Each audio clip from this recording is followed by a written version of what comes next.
warahmatullahi wabarakatuh.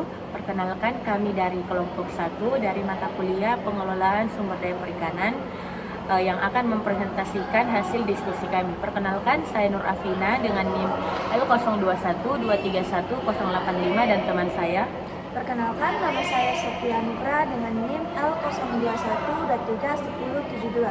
Perkenalkan, nama saya Angelita Dirga dengan NIM L02131055. Assalamualaikum warahmatullahi wabarakatuh. Perkenalkan, kami dari kelompok 1 yang akan mempresentasikan lewat video ini mengenai menggabungkan model ekosistem dan spesies tunggal untuk memberikan saran pengelolaan perikanan berbasis ekosistem dalam sistem pengelolaan saat ini, di mana kami memilih jurnal yang memiliki tema Ekosistem Level Referency Points dalam Manajemen Perikanan Berbasis Ekosistem, di mana jurnal tersebut membahas bagaimana pentingnya bioekologi dalam EBFM untuk mempertimbangkan aspek bioekologi dalam pengelolaan perikanan, membantu memastikan keberlanjutan sumber daya dan kesehatan ekosistem secara keseluruhan. Nah, EBFM yang efektif memerlukan kolaborasi antara ilmuwan, manajer, dan pemangku kepentingan untuk mengintegrasikan pengetahuan bioekologi ke dalam kebijakan pengelolaan. Baik, yang pertama ada pendahuluan, di mana yang pertama itu definisi pengelolaan perikanan berbasis ekosistem atau EBFM. Nah, EBFM adalah pendekatan sistematis yang mempertimbangkan interaksi fisik, biologis, ekonomi, dan sosial dalam pengelolaan perikanan sumber daya perikanan. Kemudian yang kedua, pentingnya bioekologi. Nah, bioekologi mencakup interaksi antara spesies, habitat, dan faktor lingkungan yang mempengaruhi kesehatan ekosistem dan berkelanjutan sumber daya perikanan. Kemudian, pertimbangan bioekologi dalam EBFM. Yang pertama yaitu interaksi spesies, yaitu memahami hubungan predator-prey dan kompetisi antar spesies sangatlah penting untuk menentukan batasan penangkapan yang berkelanjutan. Sebagai contohnya yaitu penangkapan ikan predator dapat mempengaruhi populasi ikan mangsa dan pada gilirannya mempengaruhi struktur sebuah ekosistem. Kemudian yang kedua yaitu kesehatan habitat. Habitat yang sehat mendukung produktivitas ekosistem dan keberlanjutan spesies target.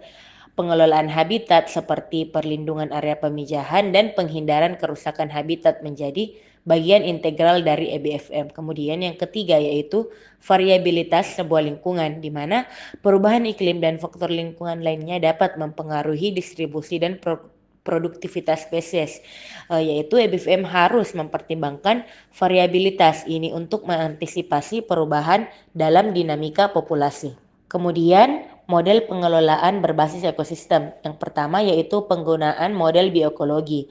Model ekosistem seperti ECOPAT dengan ECOSIM digunakan untuk mensimulasikan interaksi antar spesies dan dampak penangkapan ikan. Kemudian, model ini juga membantu dalam meramalkan hasil dan berbagai skenario manajemen dan menentukan batasan penangkapan yang aman. Kemudian yang kedua yaitu indikator kesehatan ekosistem, yaitu penggunaan indikator bioekologi seperti keanekaragaman hayati dan produktivitas primer untuk memantau kesehatan sebuah ekosistem. Kemudian indikator ini memberikan informasi penting untuk pengambilan keputusan dalam manajemen perikanan.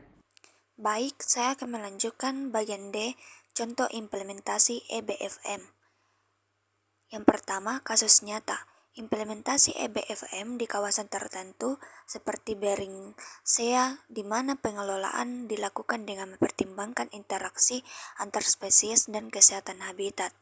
Penggunaan ERPS untuk membantu dan mengelola batasan penangkapan berdasarkan kondisi ekosistem.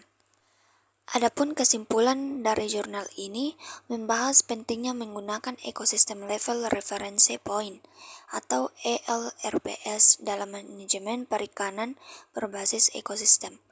ELRPS adalah indikator yang membantu dalam memantau dan mempertahankan kondisi ekosistem yang diinginkan. Dengan mengorganisir ELRPS ke dalam 5 kategori, penulis menunjukkan bagaimana pendekatan ini dapat meningkatkan pemahaman tentang perubahan ekosistem dan memberikan peringatan awal tentang potensi masalah. Meskipun ada banyak manfaat, tantangan dalam implementasi seperti identifikasi tolok ukur yang tepat tetap ada. Penelitian lebih lanjut diperlukan untuk mengembangkan dan menerapkan ELRPS secara efektif dalam manajemen perikanan. Sekian, terima kasih. Assalamualaikum warahmatullahi wabarakatuh. Sekian presentasi dari kami. Kurang dan lebihnya mohon dimaafkan. Wassalamualaikum warahmatullahi wabarakatuh.